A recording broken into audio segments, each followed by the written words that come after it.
بسم اللہ الرحمن الرحیم۔ السلام علیکم ورحمۃ اللہ وبرکاتہ۔ عامر ملک آپ کو اپنے چینل انمول معلومات میں خوش آمدید کہتا ہے۔ آج ہم جس ٹاپک پر بات کریں گے وہ ٹاپک یہ ہے کہ جب صحرائے عرب میں قافلہ پانی سے نڈھال ہو چکا تھا، دور دور تک پانی کا نام و نشان تک نہیں تھا، تو سرکار مدینہ صلی اللہ علیہ وآلہ وسلم نے قافلہ والوں کو کیسے پانی سے سیراب کروایا، آج کا ہمارا یہ ٹاپک ہے۔ تو ٹاپک شروع کرنے سے پہلے اگر آپ نے ابھی تک ہمارا چینل سبسکرائب نہیں کیا تو اس ویڈیو کے نیچے سرخ رنگ کے سبسکرائب بٹن کو دبا کر ساتھ والے گھنٹی کے نشان کو دبا کر ہمارے چینل کے ممبر بن جائیں۔ تو شروع کرتے ہیں آج کا ٹاپک۔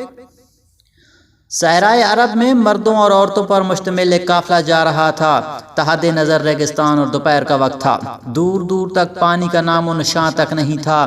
پیاس کی شدت سے قافلہ والے جام بلب تھے، انہیں یقین تھا کہ اب وہ چند گھڑی کے مہمان ہیں۔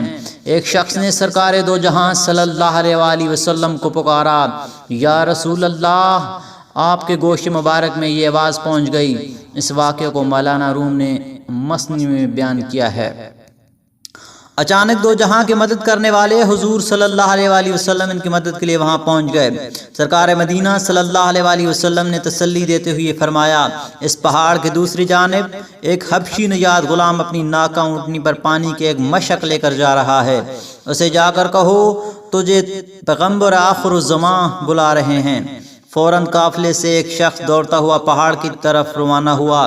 پہاڑ کی دوسری طرف سے ایک اونٹنی سوار ملا، اس نے آواز دے کر حضور اقدس صلی اللہ علیہ وآلہ وسلم کا اسے پیغام پہنچایا۔ آپ صلی اللہ علیہ وآلہ وسلم کا نام نامی اس میں گرامی سن کر وہ سواری سے نیچے اترا اور پیدل اس کے پیچھے پیچھے چل پڑا۔ جیسے ہی اس کی نظر خواجہ کائنات صلی اللہ علیہ وآلہ وسلم پر پڑی، اس کی دن کی دنیا بدل گئی۔ ایک کی جلوے میں وہ آپ کے رخ کا اسیر ہو گیا۔ حضرت محمد صلی اللہ علیہ وآلہ وسلم نے فرمایا، تیرا پانی کم نہیں ہوگا، ان پیاسوں پر اپنی مشک کا منہ کھول دے۔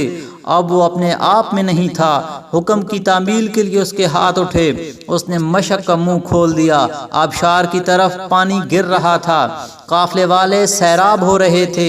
جب سارے اہل قافلہ سیراب ہو چکے تو انہوں نے اپنے برتن بھی پانی سے بھر لیے۔ حضور صلی اللہ علیہ وآلہ وسلم نے حکم دیا، اب اپنی مشک کا منہ بند کر لے۔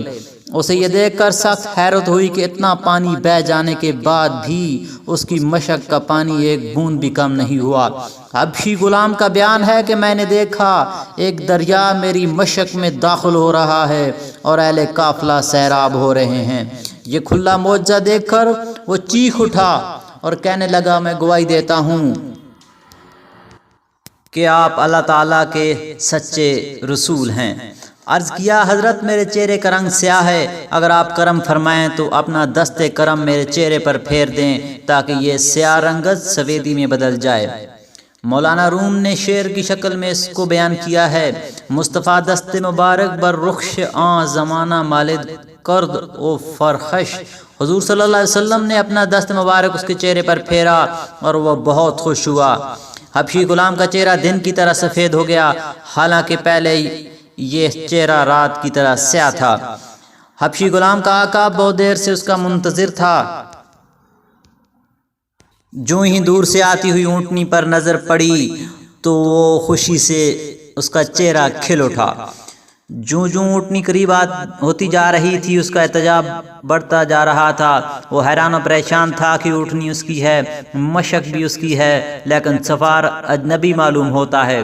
جب اونٹنی بالکل قریب آ گئی تو آقا دوڑتا ہوا آیا اور اجنبی شخص سے دریافت کیا، تو کون ہے؟ میرا وہ حبشی غلام کہاں ہے؟ سوار نے حیرت کا اظہار کرتے ہوئے کہا، ہے افسوس، آج آپ کو کیا ہو گیا ہے؟ اپنے قدیم غلام کو بھی نہیں پہچانتے؟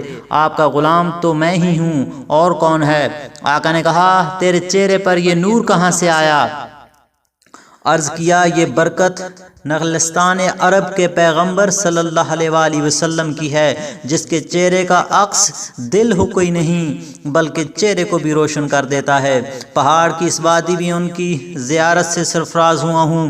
دم رخصت انہوں نے اپنا نورانی ہاتھ میرے چہرے پر مس کر کر دیے تھے، اس کی وجہ سے یہ برکت آئی ہے، میرے چہرے کی سیاہی چمکتی ہوئی سفیدی میں بدل گئی۔ آقا نے یہ کیفیت معلوم کر کے غلام کی پیشانی چوم لی اور وہ بھی دولت ایمان سے مالا مال ہو گیا۔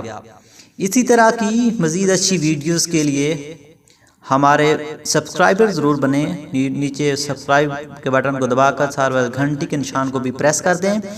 ویڈیو اچھی لگی تو لائک کریں، نیچے کمنٹ میں اپنی رائے کا اظہار بھی ضرور کریں اور اپنے دوستوں کے ساتھ واٹس ایپ میسنجر فیس بک پر شیئر بھی ضرور کریں۔